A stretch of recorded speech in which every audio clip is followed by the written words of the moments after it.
Hi, this is Mike Kennedy, M005 Kennedy, and we're out on another walk on the power lines. We're going to look and see what we can find. You can hear the traffic behind me.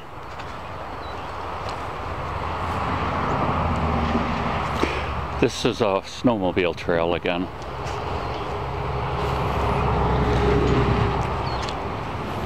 Makes for easy walking, but we are entering tick season, so we have to be careful.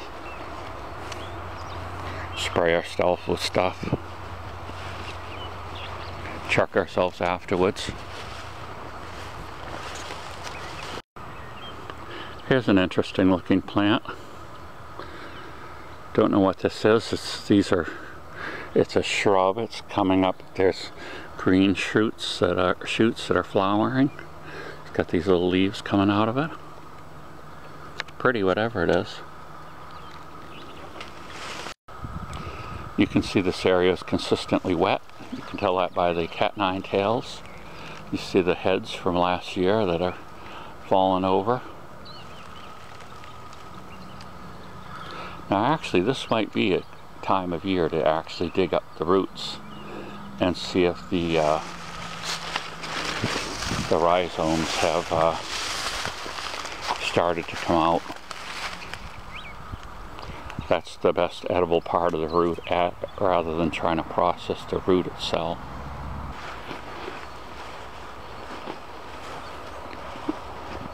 Looks like there's been some cars back here making ruts, or yeah. Here's our first amphibian of the season. I thought a rock fell in, but it's a toad, or well, a frog, a toad. Can't tell. Here we go. We're gonna make him jump a little bit just so you can see him. Boop. And he says, "Oh, there he goes." Very good. Thank you for your performance. I'll tell you, we've been hearing a lot of the peepers at night. That's funny. This shows you, okay, this is an example. This happens more, I've read, in Alaska and places, but this is like environmental damage that can be caused by ruts. You see it breaks the surface, and then it kind of destroys the ability of the plants to grow. So you've got this little swampy area, but in some ways that's good because we have a home for our little friend here. So I guess you can look at anything as two different ways. If something happens, nature's going to try to turn it into an advantage somehow.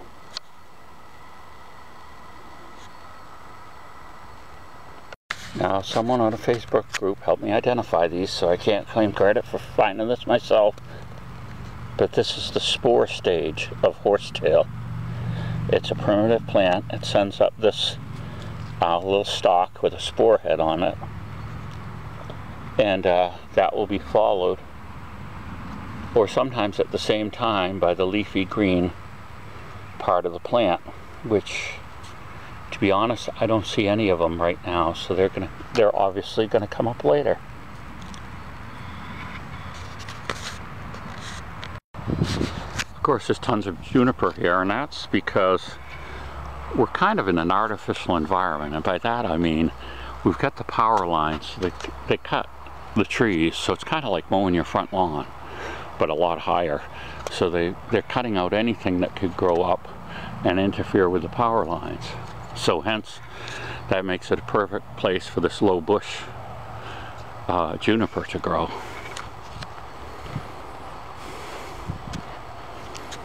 And not that you wouldn't see this in the wild like this, but I'm just saying the man-made actions here favor it to grow, just like mowing your lawn favors grass to grow and not, you know, oak trees or birch trees.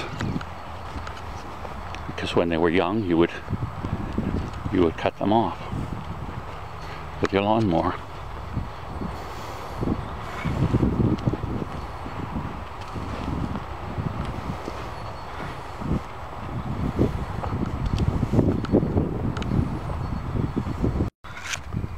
Well, here's our wintergreen. The leaves have turned kind of a reddish color. We've actually got a couple berries.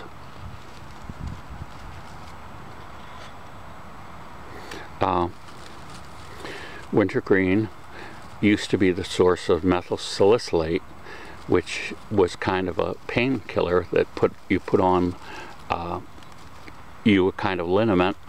It's still in things today, but it's manufactured synthetically.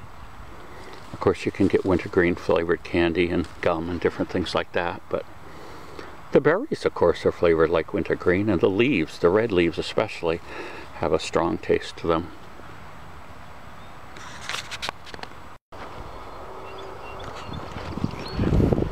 Those wintergreen berries were really good. Really good.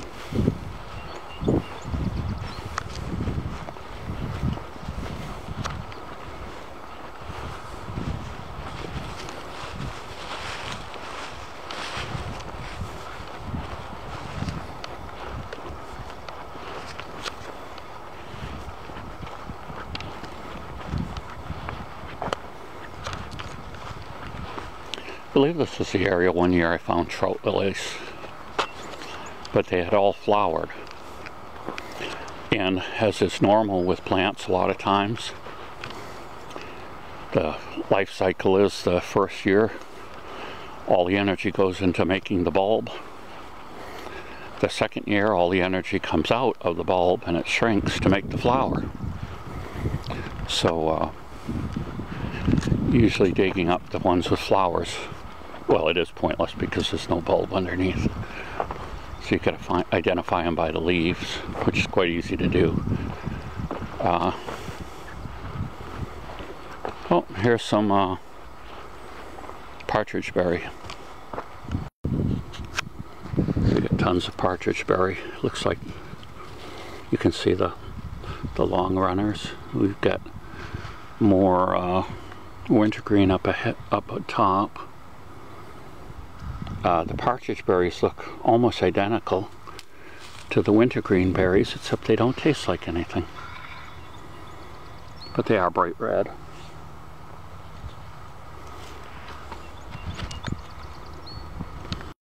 Here we have a bunch of leaves coming up.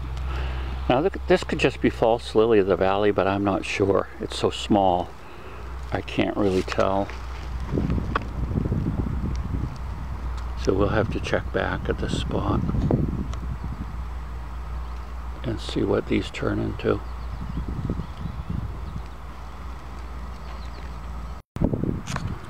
Here we have the mullein plants, these fuzzy plants. And over here, we used to call these bluets. They would grow up in our yard when I was a kid, and we called them bluets. I don't know if that's the official name or not. That's what we called them, bluets.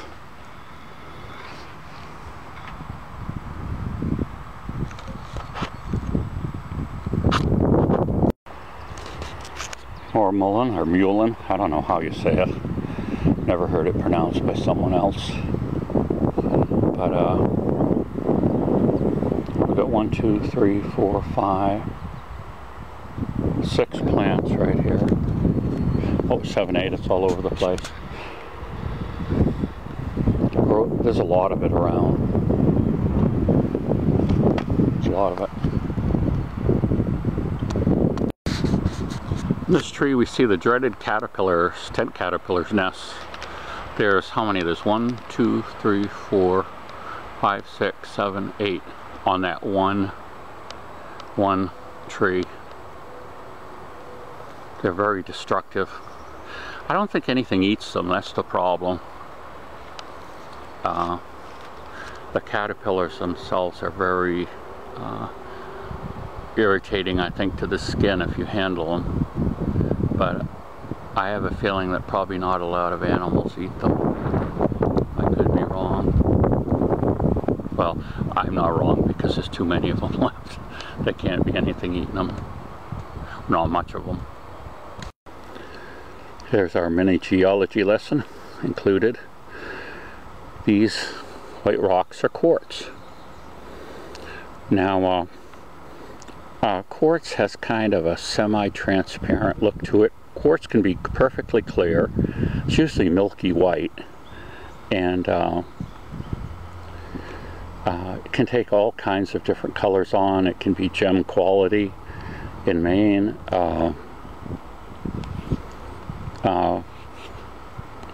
You could almost get it confused with feldspar, but feldspar tends to not have any transparency to it, and tends to have more, I don't know, flat sides to it. But quartz you don't find as often in the crystalline state. I think quartz is the most common mineral on the face of the earth, and I believe it's silicon dioxide is a chemical formula for it, but I'd have to check that to make sure. If you have a piece big enough, you can use it as flint. If you have a high carbon steel knife or file, with much effort you could actually get a spark and get a fire started. But I'd want to have something better than that if I could, but I'm just saying in an emergency purpose. And you'd certainly look for bigger pieces than this. But quartz, milky quartz, this would be called, I believe. Every rock has a hardness. They have a hardness scale from 0 to 10, with diamonds being 10 or above. And all the different rocks have different hardnesses. And so that's one way of being able to tell them apart, is what scratches what. You can carry a little kit with you that has some of the components. One of the components for something real soft can be your fingernail. Another component can be a steel knife. But you can carry this little bag of stuff around with you and determine the hardness of a material that you don't know. Also a piece of porcelain plate, and sometimes when a streak plate, you rub kind of hard the mineral across the plate, and it will leave a certain color streak, and that can be an identifying feature as well. But this is definitely milky quartz, very, very common. Look at this, here's a recently dug animal lair of some sort. Have no idea what. I don't see any tracks. The ground is pretty hard here. But I bet if I was to scour this area, I'd find at least one, if not more, openings, because they never build just one way out. They're always going to have more than one way out in case of predators. It'd be fun to hitch a trail cam up to this hole just to see. But I have a feeling here my trail cam would disappear. You know, there's something about walking in nature on a good day like this that just makes me thankful to God that He's given me so much. I mean, yeah, I could tell you all my problems probably on some of the other videos I have. Medical problems, financial problems, this and that, but gee, the blessings far outweigh anything negative in my life. It's just amazing, and when I see nature, I just see God's handiwork in it. You know, it's funny that Watson and Crick, who discovered DNA, one was a Christian and one was an atheist, and both of them looked at this marvelous thing they had discovered, this DNA, the blueprint of life, say. And you know, one person saw it as the fingerprint of God, and the other person saw it and thought how marvelous evolution was, and how wonderful that this thing had been randomly arranged and come into being. So you can look at everything two different ways, but I know in whom I believe, I guess.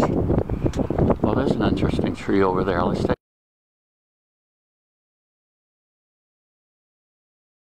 a look at that if I can get over to it through the brambles.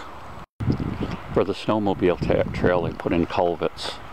So there's a culvert running so the stream can pass through and there still be a dry area to walk.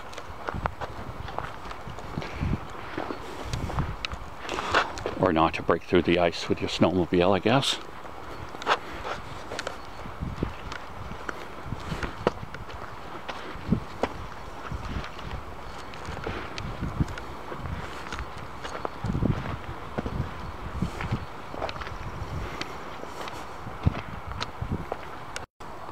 Look at this, we got some kind of little, looks like mushrooms growing on this branch. This branch looks like, appears to be a dead branch. And so we have our decomposers going to work here. Going to use it for food and recycle it. The ultimately recyclers, right? They're going to turn it back into soil eventually.